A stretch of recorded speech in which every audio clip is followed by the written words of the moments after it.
இந்த digital twin creation தான் one of the very very important aspects of simulation tools. அது ரொம்ப ரொம்ப இம்பார்ட்டன்ட். அது தெரிஞ்சால் தான் இப்போ காரை நம்ம சிமுலேட் பண்ணி பார்க்கலாம். காரை போய் வேகமாக மோதினா அது எப்படி உடையிறதுன்னு ஒவ்வொரு தடவையும் வேகமாக மோடி ஒரு காரை உடைக்க முடியாது இல்லையா? இது தெரிஞ்சவங்க எத்தனையோ பேர் கம்பெனிலாம் விட்டுட்டாங்க, வீட்டிலே உட்காந்துருக்காங்க. ஃபோன் வந்து அதை போய் செஞ்சு கொடுப்பாங்க. மாதத்துக்கு கோடிக்கணக்காக சம்பாதிச்சுக்காங்க, கன்சல்டன்ஸாக இருக்காங்க. ஆக்சுவலாக ஒரு ப்ராக்டிக்கல் ப்ராப்ளத்தை எடுத்து அதை சால்வ் பண்ணதை வச்சு அவங்க இண்டஸ்ட்ரிக்கு போனால் அடுத்த நாளே வேலை செய்கிற மாதிரி. ஃபஸ்ட்டு முடித்த பசங்கள்லேருந்து 80 வயசு கூட எடுத்துக்கலாம். அப்பாவும் பையனும் ஒரே டைம் பரீட்சை பாஸ் பண்ணாங்க. 2750 காலேஜில் ஆன்சிஸ் அகாடமிக் ப்ரோக்ராம் இருக்குது. 92+ கண்ட்ரீஸில் அகாடமிக் ப்ரோக்ராம் வந்து ஆன்சிஸ் இம்ப்ளிமெண்ட் பண்ணியிருக்காங்க. இது பார்த்தீங்கன்னா வந்து சிலபஸில் 1985ஸ்லேருந்தே படிச்சுட்டு இருக்காங்க. Mechanical engineers and automotive engineers. So கம்மியான டைமில் வந்து ப்ராடக்டை டெலிவரி பண்ணணும், கம்மியான அமௌண்ட்டில் வந்து ப்ராடக்டை டெலிவரி பண்ணணும், இன்னொன்று ரொம்ப ஹை குவாலிட்டியாக இருக்கணும் ப்ராடக்ட்னு. ஸோ ஆன்சிஸ் அதுக்காக என்ன பண்ணாங்க, இந்த மல்டிபிசிக்ஸ் கான்செப்டை யூஸ் பண்ணி சிமுலேஷன் ட்ரிவன் ப்ராடக்ட் டெவலப்மெண்ட், அதாவது வந்து சாஃப்ட்வேர் லெவல்லையே ஒரு ப்ராடக்டை கம்ப்ளீட்டாக டெவலப் பண்ணிருக்கோம். டெலி ரோபோட்டிக்ஸ், இங்கேயோ உட்காந்து ரோபோ அங்கே கண்ட்ரோல் பண்ணலாம். ஸோ ஒரு சர்ஜரி கூட முடிஞ்சிருக்கு. இன்றைக்கி பார்த்தீங்கன்னா வந்து ஆன்சிஸ் சிலபஸில் எல்லோரும் படிக்கிறாங்க. ஆனால் வந்து பேசிக் லெவலில் ஃபைனட் எலிமெண்ட் அனாலிசிஸோ மெஷின் டிசைனோ ஆண்டனா டிசைனோ படிக்கிறாங்க. ஸோ இது பார்த்தீங்கன்னா இண்டஸ்ட்ரியோட டிமாண்டுக்கு அந்த படிக்கிற சிலபஸ் வந்து இருக்குன்னா கண்டிப்பாக இல்லை. இண்டஸ்ட்ரி வந்து 5G level, electric vehicle level, autonomous vehicle லெவலில் யோசிச்சுட்டு இருக்கும்போது நம்ம சிலபஸ் வந்து there is a gap. Customer பேஸுங்கிறது இந்தியாவில் தான் இருக்குது. இப்போ மொபைல் ஃபோன் தெரினா 100 கோடி மொபைல். 100 கோடிங்கிறது ரொம்ப பெருசு. அமெரிக்காலாம் ட்ரீமே பண்ண முடியாது. அத்தனை மொபைல் யூசர்ஸ் இருக்காங்க. அந்த டெக்னாலஜிஸை நம்ம டெவலப் பண்ணோம்னா நமக்கு இங்கே பெரிய மார்க்கெட் இருக்குது. அதே மாதிரி ஏல சின்ன ஒரு லாகின் தரோம். World wide certified means ஆன்சிஸ் course material. அது ஆனுவல் சப்ஸ்கிரிப்ஷன் மெட்டீரியல். 1 இயருக்கு அந்த மெட்டீரியல் வந்து அவங்கள்ட்ட ஸ்டூடெண்ட்ஸ் யார் என்ரோல் பண்ணுறாங்களோ அவங்கள்ட்ட இருக்கும். சரி, இப்போ டிஃபென்ஸ், அதுக்கப்புறம் சேட்டலைட், ஸ்பேஸ், ட்ரோன், இந்த மாதிரியான டெக்னாலஜிஸ்க்கெல்லாம் வந்து டிமாண்ட் இருக்குது அப்படின்னு புரிஞ்சுக்க முடியுது. பட் எந்த அளவுக்கு வந்து ஒரு ஹியூஜ் டிமாண்ட் இருக்குது? பிஹைண்ட் உட்ஸ் நேயர்களுக்கு வணக்கம். இன்றைக்கி நம்மளோட ஐஐடி மெட்ராஸினுடைய டைரக்டர் ப்ரொஃபஸர் டாக்டர் காமகோடி அவர்கள் இருக்காங்க. அவர்கிட்ட நிறைய விஷயங்களை பேசலாம். வணக்கம் சார். வணக்கம். எப்படி இருக்கீங்க சார்? நல்லா இருக்கேன். எப்படி இருக்கீங்க நீங்கள்? நல்லா இருக்கும் சார். சார், இப்போ வந்து கோவிட் சுச்சுவேஷனில் பார்த்தீங்க அப்படின்னா இந்த எஜுகேஷன் சிஸ்டமே வந்து ரொம்பவே மாறிடுச்சு அப்படின்னு சொல்லலாம்.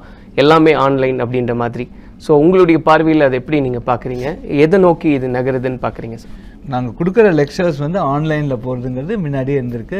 சில இன்ஸ்டிடியூஷன்ஸ்லாம் ஆரம்ப கால சமயத்தில் அவங்க வந்து ரிமோட்டாக இங்கேருந்து டீச் பண்ணியிருக்கோம். ஸோ இது வந்து ஒரு புதுமைன்னு சொல்ல முடியாது. பட் இதில் என்ன ப்ராப்ளம் வருதுன்னா, குறிப்பாக எவாலுவேஷன் போது, இது ஆன்லைன் எவாலுவேஷனுங்கிற போது, அதுவும் ஒரு சென்டரில் போக முடியாது, வீட்டிலே உட்காந்து எவாலுவேட் பண்ணுற போது சில கஷ்டங்கள் இருக்குது. அதாவது இது ஒரு எந்த டைப் ஆஃப் கொஷின்ஸ் கொடுக்கலாம், எத்தனை டைம் கொடுக்கறது, இதெல்லாம் ஒரு ஒரு சேலஞ்சாக இருக்குது. மிச்சப்படி அது ஒரு பெரிய மாறுதல். ஸோ இப்போ வந்து எப்படி ஆன்லைனில் எப்படி எக்ஸாமினேஷன் கண்டக்ட் பண்ணி ஒரு 200 பேர் இருக்காங்க கிளாஸ்லன்னா எல்லாருக்கும் ஒரே கொஷின் பேப்பரை கொடுத்தா காப்பி அடிச்சுடுவாங்களா? ஆப்ஜெக்டிவ் கொஷின் கொடுக்க முடியுமா? அப்படி ஆப்ஜெக்டிவ் கொஷின் கொடுத்தா ஏபிசிடி இன்னும் ஈஸியாக காப்பி அடிக்க முடியும். இது மாதிரிலாம் சில இஷ்யூஸ் வருது. அது ஒரு பெரிய ப்ராப்ளம். ஏன்னா how correctly can be evaluate the students. எவாலுவேஷனில் இது பெரிய இஷ்யூவாக இருக்குது. ரெண்டாவது, நான் வந்து ஆன்லைன் வந்து ஒரு சாய்ஸ், அங்கேயும் நேராக காலேஜ்லேயும் போய் படிக்கலாம், ஆன்லைன் ஒரு சாய்ஸ்ன்னு இருக்கிற போது ஒரு ஃப்ரீடம் இருந்தது. இப்போ நீ காலேஜுக்கே வரக்கூடாது அப்படின்னு சொன்னோன்னே பார்த்தா அந்த கம்ப்ளீட் ஃப்ரீடம் போயிடுது. அது ஸோ இன்கேஸ் கண்டினியூ ஆச்சு அப்படின்னா எந்த மாதிரியான இம்பேக்ட் எல்லாம் க்ரியேட் ஆகும்னு நினைக்கிறேன்? அதாவது என்னென்னா, இப்போ ஒரு மாணவனோ மாணவிக்கோ இன்னொருத்தரோட எப்படி பழகிறதுங்கன்னே தெரியாமல் போயிடும். ஒரு வாத்தியார் ஸ்டூடெண்ட்டுங்கிற ரிலேஷன்ஷிப் போயிடும். ஒரு எந்த மாதிரியான ஒரு ரிகரஸ் எவாலுவேஷன் பண்ண முடியுமோ அதெல்லாம் ரொம்ப கொஸ்டினபிள். ஓகே, ஆன்லைனில் எப்படி அதை கரெக்டாக பண்ண முடியுமா? யார் காப்பி அடிக்கிற, யார் காப்பி அடிக்கல? சரி, இப்போ core engineering employees and students அப்படின்னு நம்ம பேசும்போது, ஸோ அவங்களுடைய ஸ்கில்ஸை வந்து அவங்க ஃப்யூச்சரை பேஸ் பண்ணி இன்னும் வளர்த்திக்கணும் அப்படின்றது தான் நிறைய பேர் நினைக்கிறாங்க. ஸோ அதுக்கான டெக்னாலஜிஸ் ஆர் ஸ்கில் செட் பற்றி சில விஷயங்கள் நீங்கள் சொல்லுங்கள். ஆமாம், இப்போ 20 வருஷம் முன்னாடி இருந்த ஜாபுக்கும் இப்போ இருக்கிற ஜாபுக்கும் டிஃப்ரென்ஸ் இருக்குது. குறிப்பாக ஒவ்வொரு டைமும் ஒரு ட்ரெண்டு வரும். டிஜிட்டல் இந்தியா அப்படின்னு பேசின்னு இருக்கோம் இல்லையா? நிறையா டிஜிட்டல் டெக்னாலஜி எல்லா இடத்துலையும் இருக்குது. அந்த டிஜிட்டல் டெக்னாலஜிலேருந்து நிறையா டேட்டா ஜெனரேட் ஆகுது. இது கொரோனானால இது இன்னும் இன்க்ரீஸ் ஆகிடுது. ஏன்னா எல்லாருமே இப்போ வந்து நாங்கள் வந்து இப்போ கடையில் போய் கறிகாயே வாங்குறதில்ல, ஏதோ ஒரு டங்ஸோங்கிறாங்க ஏதோ இதுங்கிறாங்க, அது போட்டால் அது வந்துடுது, வீட்டுக்கு வருது. ஆன்லைன்லேயே எல்லாம் வாங்கிக்கலாம், ஆன்லைன்லேயே மாத்திரை வந்துடுது, ஆன்லைன்லேயே இப்போ ஃபோன், நேற்றுக்கார ஃபோன் வாங்கலாம், ஆன்லைனில் ஆர்டர் பண்ணால் ஃபோன் வந்துடுது, ஆன்லைனில் கேக் வந்துடுது, சாப்பாடு வந்துடுது, எல்லாம் வந்துடுது. ஸோ டிஜிட்டல் டெக்னாலஜியை இன்னும் நல்லா ஃபுல்லாக ட்ரைவ் பண்ணது கொரோனா. ஸோ இப்போ நிறையா டேட்டா எல்லாத்தையும் இருக்குது. இப்போ நான் அடுத்த வாரம் என்ன சாப்பிட போகிறேன் அப்படிங்கிறத கூட இப்போ அந்த டேட்டா வச்சு ஒரு மாதிரி கண்டுபிடிச்சிடலாம். ஏன்னா 2 வாரத்துக்கு ஒரு தடவை ஹோட்டலில் சாப்பிட்றாரு, நான் அடுத்த வாரம் திருப்பி ஹோட்டலில் சாப்பிட்லாம் அப்படிங்கிற ஒரு ஃபீல் வந்துருந்தா கரெக்டாக அந்த டைமுக்கு ஹோட்டல்லேருந்து எனக்கு ஒரு 20% டிஸ்கவுண்ட்டு நல்ல டிஷ்ஷு கொடுக்குறோம் அப்படின்னா உடனே வாங்கிட போகிறேன். ஸோ இது மாதிரி மார்க்கெட்டிங் ஸ்ட்ராட்டஜிஸ் நிறையா அதில் டெவலப் ஆகும்.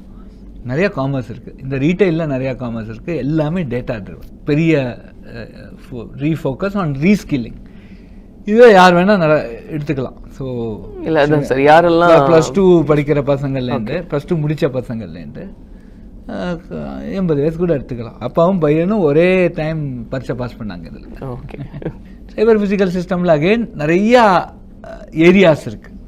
ஏரியாஸ் எப்படின்னா, இப்போ நீ கம்யூனிகேஷன், இப்போ ஒரு இடத்துல இன்னொரு இடத்துக்கு போகிறதுக்கு 5G 4G 5G இந்த கம்யூனிகேஷன், இந்த சமாச்சாரங்கள்லாம். அதே மாதிரி sensor technologies, different varieties of sensor. அப்புறம் அந்த சென்சாரை ப்ராசஸ் பண்ணுற ப்ராசஸர் டெக்னாலஜி, எம்பெடட் சிஸ்டம், இது மாதிரி ஒரு மல்டிபிள் டிபார்ட்மெண்ட்ஸ் சேர்ந்து இந்த ப்ராப்ளத்தை சால்வ் பண்ணுற மாதிரி சில ஸ்கில் செட்ஸ் நமக்கு தேவைப்படுது. ஸோ இதுவும் ஒரு இம்பார்ட்டன்ட் ஸ்கில் செட். ஸோ இது மாதிரி நிறையா இந்த மாதிரியான சிஸ்டம் டெவலப் பண்ணுறதுக்கு சர்டன் பேசிக் கோர் நாலேஜ் வேணும். அந்த கோர் ஏன்னா ஃபவுண்டேஷன் மேலே தான் பில்டிங் கட்ட முடியும், சும்மா காற்றுல பில்டிங் கட்ட முடியாது. அந்த ஃபவுண்டேஷன் வேணும். அந்த ஃபவுண்டேஷன் எல்லாமே சில இடத்துல லேக்கிங்காக இருக்குது, சில புது ஃபவுண்டேஷன்ஸ் தேவைப்படுது. ஸோ இது மாதிரி மல்டிபிள் வேஸில் நம்ம ஸ்கில் செட்டை நம்ம இம்ப்ரூவ் பண்ணிக்கணும், டிபெண்டிங் ஆன் த நீட். நான் சொன்னது 1 or 2 எக்ஸாம்பிள்ஸ். Okay sir. இப்போ இன்ஜினியரிங் சிமுலேஷன் டூல்ஸ் அப்படின்றது இன்னைக்கு தேதியில் எந்த அளவுக்கு முக்கியத்துவம் வாய்ந்ததாக மாறி இருக்கு சார்? இன்றைக்கி வந்து இந்த இண்டஸ்ட்ரி 4.0ன்னு வந்திருக்கு. இண்டஸ்ட்ரி 2.0ங்கிறது வந்து ஸ்டீம், இண்டஸ்ட்ரி 3.0ங்கிறது ஒரு ஆட்டோமேஷன், இண்டஸ்ட்ரி 4.0ங்கிறது இப்போ இந்த data driven systems.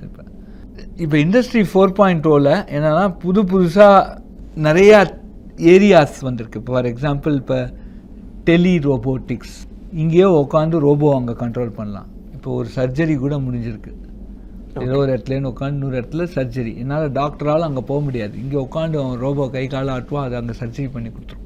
Covid situation இப்போவுமே ஓகே, கோவிட் இருக்கோ இல்லையோ எத்தனை டாக்டர் இருக்கா சர்ஜரி பண்ணுற அளவுக்கு? குறைச்சலாக தானே இருக்காங்க, பேஷண்ட்ஸ் நிறையா இருக்காங்க. இப்போ ஒரு ஊரில் ஏதோ இடத்துல எமர்ஜென்சியாக சர்ஜரி பண்ணணுன்னா இங்கேருந்து டாக்டர் அங்கே போக முடியாது, யாரும் போக மாட்டான். ஸோ இங்கே உட்காந்து ஒரு ரோபோ இங்கேருந்து இது பண்ணால், இங்கேருந்து ஒரு ரோபோவை வச்சுட்டு அந்த கை காலை மூவ் பண்ணால் அது அங்கே கண்ட்ரோல் பண்ணி அங்கே ஒரு ரோபோ இருக்கும், அது சர்ஜரியை முடிச்சிடும். உங்கள் கை மாதிரி அங்கே ஒரு கை இருக்கும், ஓகே, உங்கள் கண் மாதிரி அங்கே ஒரு பேசிக் கேமரா இருக்கும். ஸோ அதை வச்சு சர்ஜரி பண்ணி முடிக்கலாம். இது ஒரு சக்ஸஸ்ஃபுல் ரோபோட்டிக் சர்ஜரி பண்ணியிருக்காங்க இப்போ. ஸோ இது வந்து ஒரு இண்டஸ்ட்ரி 4.0வோட ஒரு எக்ஸாம்பிள். இது நிறைய ஆட்டோமேஷன் நடக்க போகுது, இதெல்லாம் வந்து நிறையா டேட்டா ஜெனரேட் பண்ண போகுது. ஸோ இண்டஸ்ட்ரி 4.0வில் மெயினாக இப்போ நடத்துறது இன்னொரு கான்செப்ட் கால் டிஜிட்டல் ட்வின். அதாவது இப்போ ஒரு ஃபிசிக்கல் சிஸ்டம் இருக்குது, அதை சிஸ்டமை நம்ம போய் சேஞ்ச் பண்ணி அதை சோல்டரை ரிமூவ் பண்ணி போட்டு அப்படிலாம் டெஸ்ட் பண்ணிடுறது ரொம்ப கஷ்டம். அதை அப்படியே அதோட ஒரு மாடல் மாதிரி பண்ணி வச்சுப்பாங்க. இந்த மாடலை போய் சேஞ்ச் எல்லாம் பண்ணுறது இது சாஃப்ட்வேர் மாடல். இந்த சாஃப்ட்வேர் மாடலை சிமுலேட் பண்ணுவாங்க. ஸோ இது வந்து இந்த ஆக்சுவல் சிஸ்டம் எப்படி வேலை செய்யுமோ அதே மாதிரி இந்த சாஃப்ட்வேர் மாடலும் வேலை செய்யும். ஸோ இதில் ஏதாவது ட்வீக் பண்ணி இது ஒழுங்காக வேலை செய்கிறதா, இன்னும் கொஞ்சம் பர்ஃபார்மன்ஸ் கொடுக்குறதா பார்க்கலாம். So the software model is a digital twin of the actual model. இந்த டிஜிட்டல் ட்வின் கிரியேஷன் தான் one of the very very important aspects of simulation tools. அது ரொம்ப ரொம்ப இம்பார்ட்டண்ட். அது தெரிஞ்சால் தான் இப்போ காரை நம்ம சிமுலேட் பண்ணி பார்க்கலாம். காரை போய் வேகமாக மோதினா அது எப்படி உடையிறதுன்னு ஒவ்வொரு தடவையும் வேகமாக ஓடி ஒரு காரை உடைக்க முடியாது இல்லையா? ஸோ ஒரு மாதிரி அந்த காரை சிமுலேட் பண்ணி அதோட ஸ்பீடை ஜெனரேட் பண்ணி அதுக்கு இம்பேக்டை கொடுத்து அந்த சாஃப்ட்வேர் மாடல் எப்படி உடையிறதுன்னு பார்த்துட்டே இருக்கலாம். அதில் எது பெஸ்ட்டு சாஃப்ட்வேர் மாடல், எது ரொம்ப குறைச்சலாக உடையிறதுன்னு இதில் டிட்டர்மின் பண்ணிவிட்டு அந்த மாடலை இங்கே இந்த காரில் ஆக்சுவலாக ரியலைஸ் பண்ணி அந்த காரை போய் மோத விட்டு அதே ரிசல்ட்ஸ் வருதான்னு பார்க்கலாம். கரெக்டாக? இதுதான் மெயின் திங். சும்மா ஒரு பேச்சுக்கு ஒரு எக்ஸாம்பிளுக்கு சொன்னேன்.